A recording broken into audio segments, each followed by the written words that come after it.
des attentes, c'est clair que nos différentes parties prenantes sont très exigeantes envers nous, et puis elles ont raison.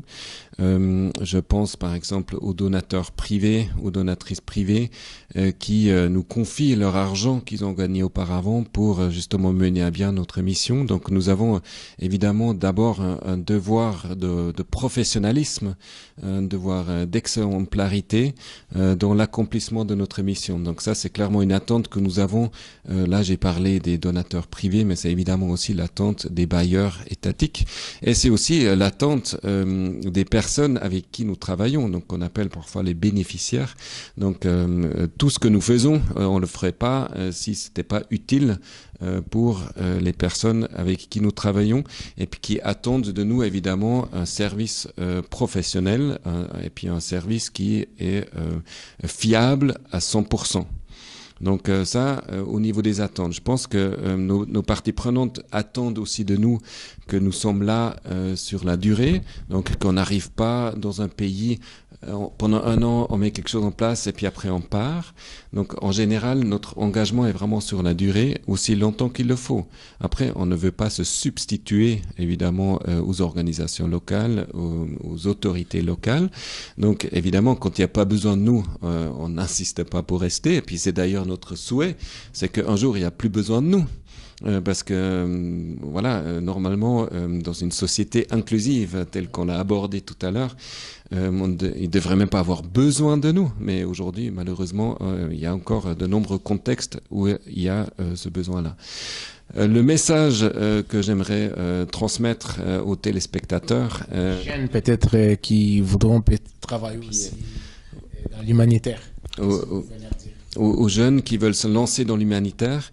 Je pense que le message principal, c'est qu'il faut s'engager là où on croit, où on est sûr qu'il y a un impact et puis qu'il y a une utilité.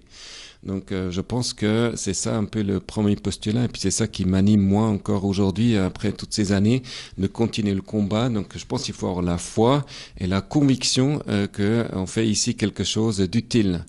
Et puis après, je pense que l'autre message, c'est aussi de s'investir là où c'est le plus utile, donc où je peux vraiment avoir de l'impact. Donc moi, je suis ici à Genève. Pourquoi? Bon, parce que je connais bien la société suisse, je connais bien l'économie suisse. Je parle le suisse allemand, le français. Donc je peux avoir le dialogue avec mes différentes parties prenantes. Donc je pense que c'est ça aussi qui est important, c'est de trouver sa place.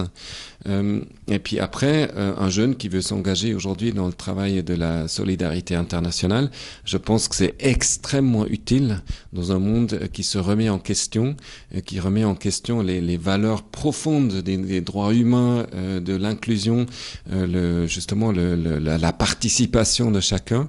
Donc aujourd'hui, je pense que plus que jamais, on doit vraiment s'investir pour un monde qui vit en paix et puis qui respecte la valeur et puis les valeurs profondes de chacun.